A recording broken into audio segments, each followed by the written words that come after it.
جی سرفراز صاحب، آپ بولتے نہیں ہیں، کوئی کلاس میں پارٹیسپیٹ کیا کریں، کچھ اپنے علم و فضل سے نوازا کریں دوسروں کو۔ اچھا، ہم بات کر رہے تھے جی سرمایہ دارانہ نظام اور اسلام کے نظام معیشت کی۔ تو پہلا جو پوائنٹ ہے جو کیپٹلزم میں ہے وہ ہے نجی ملکیت کا تصور۔ ٹھیک ہے، تو اصل میں اس نظام معیشت کے اندر ہر ایک شخص کو جو ہے وہ آزادی ہے، خاص طور پہ جو سرمایہ دار ہے، کہ وہ جیسے چاہے کمائے اور جہاں چاہے خرچ کرے۔ ٹھیک ہے، لیکن آپ کو پتہ ہے کہ جب اس طرح کی بالکل آزادی دے دی جائے تو اس کی وجہ سے بعض کا معاشی ناہمواریاں آتی ہیں اور دولت کی غیر منصفانہ تقسیم ہوتی ہے۔ تو اسلام کا جو تصور ہے ملکیت کا وہ یہ ہے کہ اسلام نجی ملکیت کا حق تو ضرور دیتا ہے، لیکن اس میں جو اصلاح کرتا ہے، فکری اصلاح، وہ یہ کرتا ہے کہ انسان کے پیش نظر یہ ضرور رہنا چاہیے کہ اصل مالک جو ہے وہ اللہ تعالیٰ ہے، اور یہ جو نعمتیں ہیں یا جو عارضی ملکیت ہے یہ اس کے لیے وقتی طور پر ہے، اور اس میں انسان جو سرمایہ میں تصرف کرتا ہے وہ بھی اللہ رب العالمین کے یعنی حقیقی جو مالک ہے اس کے بتائے ہوئے اصولوں کے مطابق کرے۔ تو یہ تو پہلا پوائنٹ ہے کہ نجی ملکیت کے تصور کے بارے میں کیپٹلزم کیا کہتا ہے، اور اسلام کا جو ہے ملکیت کے بارے میں تصور وہ کیا ہے۔ پھر آ جاتے ہیں جی مال کو ضائع کرنا۔ تو سرمایہ دار جو ہوگا، کیپٹلسٹ جو ہوگا، وہ کیا کرے گا جی؟ مارکیٹ کے اندر مصنوعی قلت پیدا کر دے گا۔ اس سے یہ ہوتا ہے کہ ذخیرہ اندوزی ہوتی ہے، لوگ جو ہے وہ جو سرمایہ دار ہوتے ہیں وہ اپنی منمانی کرتے ہیں اور اسی کے مطابق ریٹ بڑھا دیتے ہیں، اور بعض کا جو ہے وہ چیزوں کو وقتی طور پہ ضائع بھی کر دیا جاتا ہے، اس لیے کہ رسد کم ہوگی، یعنی سپلائی کم ہوگی اور ڈیمانڈ جو ہے بڑھے گی۔ جب کسی چیز کی ڈیمانڈ بڑھتی ہے تو پھر اس کی پرائس میں بھی جو ہے وہ اضافہ کر دیا جاتا ہے۔ ٹھیک ہے، تو یہ ایک خرابی اس کے اندر ہے۔ اس کے علاوہ ایک بڑی خرابی جس کا ہم نے پہلے تذکرہ کیا وہ سود ہے۔ ٹھیک ہے، اور سود کے بارے میں آپ کو پتہ ہے کہ احل اللہ البیع وحرم الربا، کہ اللہ نے بیع کو تو حلال قرار دیا لیکن سود کو حرام ہے۔ ایسے جو تقسیم دولت کا نظریہ ہے، ٹھیک ہے، سرمایہ داری نظام میں یا کیپٹلزم کے اندر جو ارتکاز دولت ہے اس کا رجحان بہت زیادہ پایا جاتا ہے۔ ارتکاز دولت سے مراد یہ ہے کہ دولت جو ہے وہ چند ہاتھوں میں چلی جاتی ہے۔ ٹھیک ہے، چند ہاتھوں سے مراد وہی سرمایہ دار طبقہ ہے جو کیپٹلسٹ ہے، جن کے پاس سرمایہ ہے، تو وہ دوسروں کو استعمال کرتے ہیں اور خود زیادہ منافع جو ہے وہ کماتے ہیں۔ ٹھیک ہے، تو اس لیے قرآن کی وہ جو آیت ہے کہ کئی لا یکون دولت بین الاغنیاء منکم، کہ دولت جو ہے وہ تمہارے درمیان سمٹ کرنا رہ جائے، تو اسلام چونکہ ارتقاء سے دولت کی ممانعت کرتا ہے، تو اس کے برعکس جو سرمایہ داری نظام ہے اس کے ذریعے سے اس کے نظام کے تحت زیادہ تر ارتقاء سے دولت ہوتی ہے۔ باقی مادہ پرستی ہوتی ہے تو اسلام نے اس کی مخالفت کی ہے۔ خلوص اور ہمدردی کا بھی خاتمہ ہو جاتا ہے، جبکہ اسلام جو ہے وہ ہمدردی کا جذبہ سکھاتا ہے، اور جو سرمایہ داری نظام ہے اس کے اندر جو سرمایہ دار ہوتا ہے وہ اپنی مال و دولت کی ہوس میں جو ہے وہ اندھا ہو جاتا ہے، اور اس کے نتیجے میں جو طریقہ بھی اسے سمجھ میں آتا ہے وہ اختیار کرتا ہے اپنے ذاتی جو مفادات ہیں ان کے لیے۔ ٹھیک ہے، میرے خیال میں یہ تین چار پوائنٹس جو ہیں یہ کافی ہیں۔ اگر آپ سے سرمایہ داری نظام کے بارے میں پوچھا جاتا ہے تو آپ بتا سکتے ہیں کہ اس میں نجی ملکیت کا، فری مارکیٹ اکانومی کا، اور سود اس میں خاص طور پہ ہے، اور اس میں غریبوں کا جو ہے وہ استحصال ہوتا ہے، یا پھر یہ ہے کہ ارتقاء سے دولت۔ یہ چار پانچ پوائنٹس جو ہے وہ آپ ذہن میں رکھ لیں۔ اس کے بعد آتے ہیں جی سوشلزم کی طرف، کہ سوشلزم میں کیا ہے اور پھر اسلام سے اس کا مواد۔ اشتراکیت اسے کہتے ہیں جی سوشلزم کو۔ ٹھیک ہے، اب وہاں پہ یہ تھا کہ کیپٹلزم میں یا سرمایہ دارانہ نظام میں یہ تھا کہ جو ذرائع پیداوار ہیں وہ نجی ملکیت میں تھے، پرائیویٹ اونرشپ میں تھے، لیکن اس کے مقابلے میں جو اشتراکیت ہے، ایسا نظام معیشت ہے کہ جس کے اندر ذرائع پیداوار جو ہیں وہ حکومت کی ملکیت ہوتے ہیں۔ ٹھیک ہے، یعنی حکومتی جو ادارے ہیں ان کی ملکیت میں ہوتے ہیں۔ اب ذرائع پیداوار کون سے ہیں؟ جیسے زمین ہے، ٹھیک ہے، تو یا مشینری ہے، انڈسٹری ہے، یہ ساری کس کے قبضے میں ہوگی جی؟ حکومت کے قبضے میں. تو حکومت جو ہے اپنی مرضی سے جو چیزیں بنانا چاہے ضرورت کی وہ بنائے گی، اور حکومت ہی اس بات کا فیصلہ کرے گی کہ کتنی چیزیں کتنی مقدار میں بنانی ہے اور کون سی چیزیں جو ہے وہ بنانی ہے. ٹھیک ہے.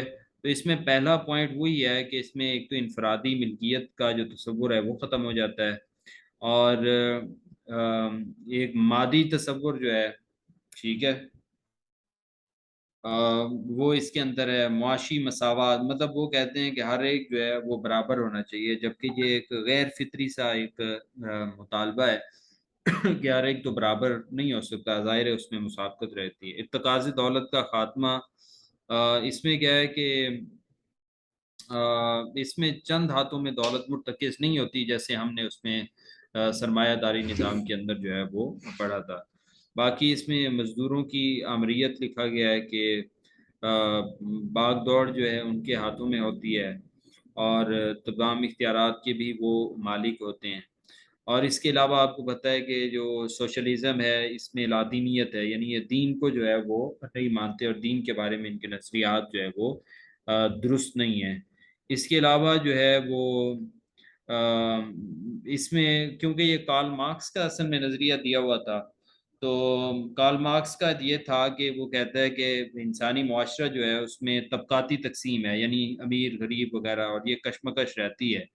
اور وہ کہتے ہیں کہ یہ کشمکش کس وجہ سے ہے؟ یہ سرمایہ داری نظام کی وجہ سے. تو اصل میں جو کارل مارکس تھا اس نے سرمایہ دارانہ نظام کے خلاف آواز اٹھائی، تحریک اٹھائی، اور اس نے کہا، اس کا بنیادی طور پہ یہ تھا کہ ایک تو مزدوروں کا استحصال ہو رہا ہے، اور دوسرا جو ہے مسئلہ یہ ہے کہ اس کی وجہ سے جو ہے وہ معاشرے کے اندر مختلف طبقات بنے ہوئے ہیں. تو یہ جو طبقاتی تقسیم ہے یا جو ملکیتی نظام ہے اس کو دوبارہ سے بنایا جائے، اور ان کی حفاظت کی جائے، یعنی مزدور طبقے کی بھی حفاظت کی جائے. یہ اس کے نظریات تھے کارل مارکس کے. اس کے بعد یہ ہے، اس کا ایک اور نظریہ تھا، نظریہ قدر زائد. ٹھیک ہے، یہ بھی کارل مارکس کا ہے. یعنی ایک تو ہو گیا الہاد اور دینی لادینیت کا نظریہ، دوسرا طبقاتی کشمکش کے بارے میں اس نے جو تبصرہ کیا تھا، تیسرے نمبر پہ ہے نظریہ قدر زائد. تو اس کے مطابق یعنی کارل مارکس کے نزدیک جو ہے اشیاء یا خدمات جو ہیں، اشیاء جو سورسز آف پروڈکشن ہیں، گڈز جنہیں کہا جاتا ہے، یا خدمات یعنی سروسز ہیں، ان کی پیدائش جو ہے قدر محنت کی وجہ سے ہوتی ہے.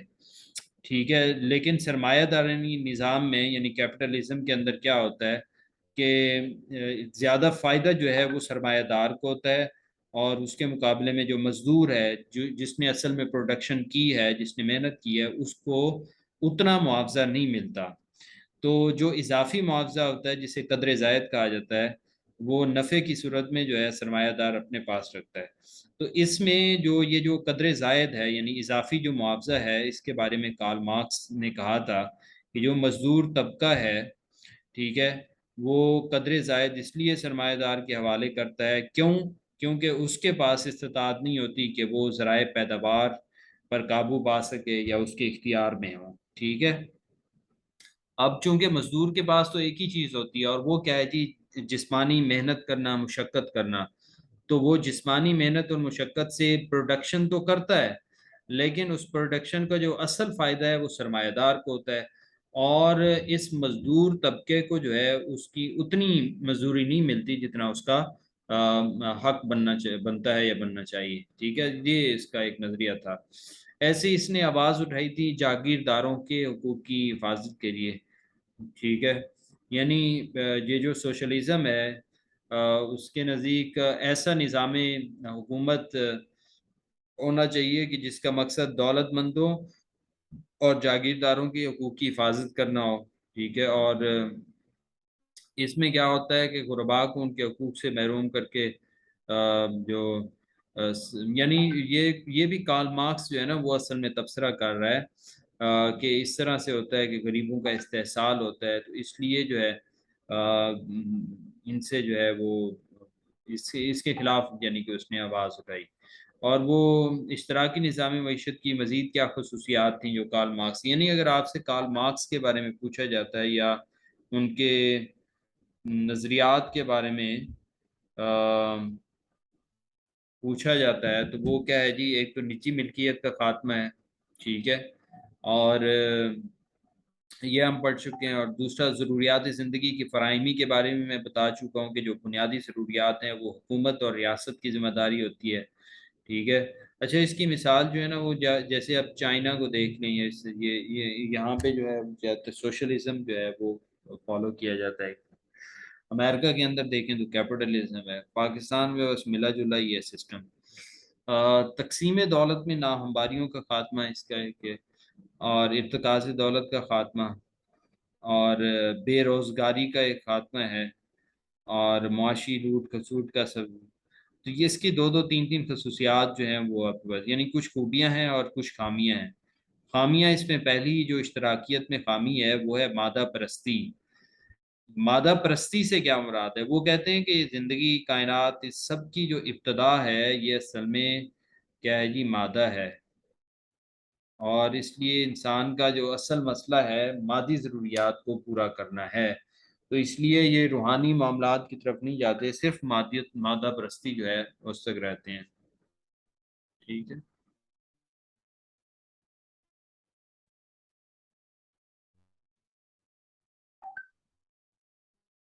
اسلام کے مطابق نہیں ہے، پتہ نہیں اب آپ نے سوال کیا ہے یا کوئی تبصرہ کیا ہے، تو مائک بھی آن کر کے آپ سوال کر سکتے ہیں اگر کچھ پوچھنا ہو تو۔ ہماری ویسے کل کلاس نہیں ہو سکی تھی، تو اس لیے ہم کوشش کریں گے کہ کل والا جو ہے وہ بھی آج کے اس میں چیزیں جو ہے وہ کور کر لیں۔ تو اب جیسے ہم نے سرمایہ دارانہ نظام کا تقابل کیا تھا اسلام کے ساتھ، تو اب ہم اسلام اور اشتراکیت کو دیکھتے ہیں، یعنی سوشلزم کا۔ پہلی بات تو یہ ہے کہ اس کی جو فکر و نظر ہے اس کا اختلاف ہے۔ اس سے مراد یہ ہے کہ اشتراکی جو تھے، یعنی جو سوشلسٹ تھے، کارل مارکس کے جو حامی تھے، یا کارل مارکس اور ان کے بعد میں آنے والے، ان کے نزدیک جو مادی ضروریات ہیں صرف وہی اصلی اور حقیقی ضروریات ہیں، اور ان کے نزدیک صرف مادی ضروریات کے لیے ہی کوشش کرنا جو ہے ضروری ہے۔ لیکن اسلام نے کیا کیا جی، مادی کے ساتھ ساتھ جو روحانی ضروریات ہیں ان کی طرف بھی توجہ دلائی ہے، ٹھیک ہے، یعنی دنیاوی صلاح اور اخروی فلاح جو ہے دونوں کی تعلیم دی ہے اسلام نے۔ اس میں ایک دعا بھی ہے جو ہم اکثر پڑھتے رہتے ہیں۔ باقی تصور ملکیت جو ہے، چونکہ یہ جو اشتراکی نظام معیشت ہے یہ نجی ملکیت کی نفی کرتا ہے۔ نجی ملکیت کا مطلب یہ ہے کہ جیسے سرمایہ دارانہ نظام کے اندر جو ہے پرائیویٹ اونرشپ اور فری مارکیٹ یہ جو ہے تھیں، تو اس کے مقابلے میں اشتراکی میں ہے کہ نہیں، جتنے بھی سورسز آف پروڈکشن ہیں، ذرائع پیداوار ہیں، وہ حکومت کی ملکیت میں ہیں، ٹھیک ہے، یعنی اجتماعی ملکیت کا قائل ہے، ٹھیک ہے۔ اب اس میں کیا ہوتا ہے کہ انسان جو ہے وہ بس سرکار کا ہی غلام بن جاتا ہے، اور دو وقت کی روٹی کے لیے بھی وہ حکومت کا محتاج ہوتا ہے، حکومت کی اس میں منمانی زیادہ چلتی ہے، اور انسان کی کچھ فطری جو حقوق ہیں ان سے بھی محرومی ہوتی ہے انسان کی۔ اس کی وجہ یہ ہے کہ جو ذاتی ملکیت ہے، پرائیویٹ اونرشپ، اس کا تو انسان کا ایک بنیادی حق ہے، تو انسان کو اس کے جو بنیادی حق ہیں ان سے محروم کر دیا جاتا ہے۔ اس کے مقابلے میں اسلام جو ہے وہ نجی ملکیت کی اجازت دیتا ہے، لیکن ساتھ میں کچھ ہدایات دیتا ہے کہ آپ کو صدقات اور زکوٰۃ کی صورت میں ایک حصہ جو ہے مال کا خرچ بھی کرنا چاہیے۔ حریت فکر و عمل، تو آپ کو پتہ ہے کہ اس میں حریت، اسلام جو ہے وہ حریت فکر و عمل دیتا ہے، آزادی دیتا ہے، ضمیر کی آزادی ہے، لیکن سرمایہ اس میں اشتراکیت کے اندر جو ہے اس پہ قدغن ہے، پابندی ہے، ذاتی منافع کا محرک، ٹھیک ہے۔ اشتراکی نظام میں چونکہ سارے ذرائع پیداوار حکومت کی کنٹرول میں ہوتے ہیں، تو اس لیے جو ہے وہاں ذاتی منافع کا محرک کچھ نہیں ہوتا، بس ایک مزدور کی طرح سارے کام کر رہے ہوتے ہیں، اور اس میں سب کی بنیادی ضروریات جو ہے وہ پوری ہو رہی ہوتی ہیں۔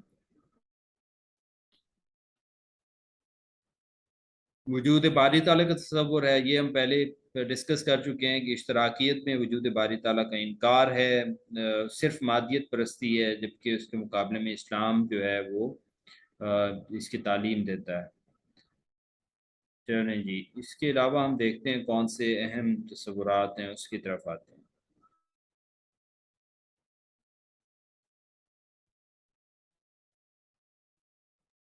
سر یہ تو پھر سارے جتنے بھی ہمارے ادر دین اسلامک سسٹمز جتنے بھی ہم لیں گے وہ سارے کے سارے obviously مادہ پرستی کی طرف ہی انکریج کریں گے. they have nothing to do with the روحانی aspect of our lives. ہاں جی بالکل، یہ تو ہے، اسی لیے ہم جو اسلامی مالیاتی نظام ہے یا اکنامک سسٹم ہے اس کو جانتے ہیں کہ اس کی کیا خصوصیات ہیں۔ اصل میں صرف اکنامک سسٹم نہیں ہے نا، تو اسلام تو ہر نظام کے اندر ہی رہنمائی کرتا ہے نا۔ ہمارا جو دین کا تصور ہے وہی جامع تصور ہے نا، کہ وہاں صرف روحانیت نہیں ہے بلکہ مادی ضروریات جو ہیں ان کا بھی اس حوالے سے بھی جو ہے وہ اسلام نے رہنمائی کی ہے۔ مثال کے طور پہ مالیات کے ضمن میں دیکھیں کہ حلال و حرام کی تمیز ہے، ذریعہ معاش آپ کا کیا ہونا چاہیے، خرچ کہاں پہ کرنا، اس حوالے سے اصولی جو رہنمائی ہے وہ اسلام ہمیں کرتا ہے۔ تو اسلام نے جو ہے نا وہ ایک درمیانی راہ دی ہے، مطلب نہ تو بالکل ہی اس کی نفی کرتا ہے اور نہ ہی استحصال والی کیفیت رکھتا ہے، ٹھیک ہے۔ یعنی وہاں سے سود کی بھی نفی اسلام نے کی ہے کہ سود نہیں ہونا چاہیے کیونکہ اس سے استحصال ہوتا ہے غریبوں کا، اور دوسری طرف جو ہے وہ نجی ملکیت ہو سکتی ہے، انسان مالک بن سکتا ہے بھلے اس کے پاس بلینس بھی ہوں، لیکن اس کے ذمے جو ہے کہ ایک تو مال کی جو ملکیت ہے اس کو کلی ملکیت نہ سمجھے اپنی، اور بلکہ عارضی اور وقتی ملکیت سمجھے، باقی اللہ کو حقیقی مالک سمجھے، اور دوسرا یہ ہے کہ اس میں سے جو فرائض ہیں وہ پورا کرے زکوٰۃ کی صورت میں یا صدقات کی صورت میں۔ تو ہم دیکھیں تو اسلام جو ہے وہ ان کے درمیانی راہ دیتا ہے پریکٹیکل۔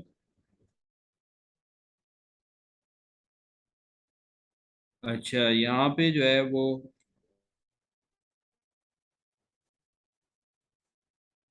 اچھا یہ شراکت اور مزاربت کے بارے میں بھی پوچھا جا سکتا ہے، ٹھیک ہے۔ شراکت کیا ہوتی ہے جی؟ شراکت ملک ہوتی ہے اور شراکت عقد ہوتی ہے، ٹھیک ہے۔ بہرحال اس کی جو اقسام ہیں، شراکت ملک کیا ہے کہ دو یا دو سے زیادہ لوگ کسی چیز کے مالک ہوں، اور یہ دو طرح کی شراکت ہو سکتی ہے۔ ایسی شرکت یا شراکت کی جس پر انسان کا اپنا اختیار نہیں ہوتا اور وہ دوسروں کے ساتھ، اسے جبری شراکت کہتے ہیں۔ دوسری شراکت ہوتی ہے اختیاری، جس میں ایک دوسرے کا جو ہے وہ مرضی سے بن سکتا ہے، اور دوسری ہے شراکت عقد، یہ جو عام طور پہ کاروبار میں شراکت کرتے ہیں۔ تو اس میں یہ ہوتا ہے کہ سرمایہ بھی ان کا مشترک ہوتا ہے، اور ان کا ظاہر جو کاروبار ہے مشترک ہوتا ہے، اور اس کی بنیاد پہ منافع بھی مشترک ہوتا ہے۔ اس کی کچھ شرائط ہیں، ایجاب و قبول ہونا ضروری ہے، یعنی آفر اینڈ ایکسیپٹنس ہونی چاہیے، اور نفع کی کمی بیشی کی صورت میں بھی شراکت ہو سکتی ہے، اور باقی اس کی اقسام جو ہیں اس پہ بھی بعض کا سوال آ جاتا ہے کہ شراکت مفاوضہ کیا ہے، شراکت عنان کیا ہے، شراکت صنائع یا شراکت وجوہ۔ مفاوضہ کیا ہوتا ہے کہ تفویض سے ہے، یعنی ہر شخص جو ہے وہ برابر سرمایہ لے کے آتا ہے، اور منافع میں بھی جو ہے وہ برابر ہوتے ہیں، ٹھیک ہے۔ اس کی شرائط کیا ہیں مفاوضہ کی؟ سرمایہ برابر ہو، اور فریقین عاقل بالغ ہوں، اور نفع نقصان دونوں میں برابر ہوں، اور اس کے علاوہ یہ ہے کہ دوسرے شریک کے مشورے کے بغیر یہ نہ تو قرض دے سکتا اور نہ قرض لے کر کاروبار کر سکتا ہے۔ یہ تو ہوگی مفاوضہ، یعنی سارے ہر چیز میں برابر ہوں۔ شراکت عنان کیا ہے؟ ایسا کاروبار کریں ایسے کہ جس میں دو یا زیادہ فریق آپس میں شراکت کا معاملہ غیر مساوی بنیادوں پر کریں، ٹھیک ہے۔ یعنی کسی نے زیادہ سرمایہ لگایا، کسی نے تھوڑا لگایا، تو اسی شرح سے جو ہے وہ اپنا منافع یعنی نفع نقصان بھی طے کر لیتے ہیں۔ شراکت صنائع، صنائع کہتے ہیں یہ جو مختلف ہوتے ہیں کاریگر کام کرنے والے، جیسے لوہار ہے، بڑائی ہے، کارپینٹر ہے، یہ کوئی ایسا، تو یہ آپس میں جو ہے وہ کر لیتے ہیں جی، شراکت کر لیتے ہیں، ٹھیک ہے۔ اس میں ہوتا یہ ہے کہ یہ شرکت بالعمل کہلاتی ہے، ٹھیک ہے؟ یعنی یہ مختلف اس کی صورتیں ہو سکتی ہیں، یعنی ایک ہی کام کرنے والے، جیسے جو ہے وہ سارے مکینک آپس میں مل جائیں، یا پھر کارپینٹر مل جائیں اور شراکت کر لیں، اچھی جی جتنی آمدنی ہوگی اس کو ہم شیئر کریں گے، یا پھر مختلف کام کرنے والے ہوں، جیسے کمپنی ہے اس کے اندر مختلف ماہرین رکھ دیے جائیں، وہ مل کے کام کریں، تو پھر منافع بھی ان میں جو بھی طے تباہ ہو جاتی ہے اس سے ہوتا ہے۔ شراکت وجوہ یہ ہوتی ہے کہ آپس میں معاہدہ کر لیتے ہیں کہ بغیر سرمائے کے دونوں اپنی وجاہت اور امانت کے اعتبار سے مال کی خرید و فروخت کریں گے اور پھر نفع نقصان میں بھی شریک ہوں گے۔ بہرحال یہ شراکت جو ہے اس کو جائز قرار دیا گیا ہے، یہ کاروبار کی شکل ہے، اور اس میں نفع نقصان کے تعین کے ساتھ باہمی رضامندی سے جو ہے وہ طے تباہ ہونے کے بعد ہو سکتا ہے۔ ایسی ایک اور اصطلاح ہے جسے مزاربت کہا جاتا ہے، ٹھیک ہے؟ یہ بھی تجارت کی ایک شکل ہے۔ اس میں ہوتا یہ ہے کہ ایک فریق کہتا ہے جی میرے پاس سرمایہ ہے، اور دوسرا جو ہے وہ کہتا ہے میں سرمایہ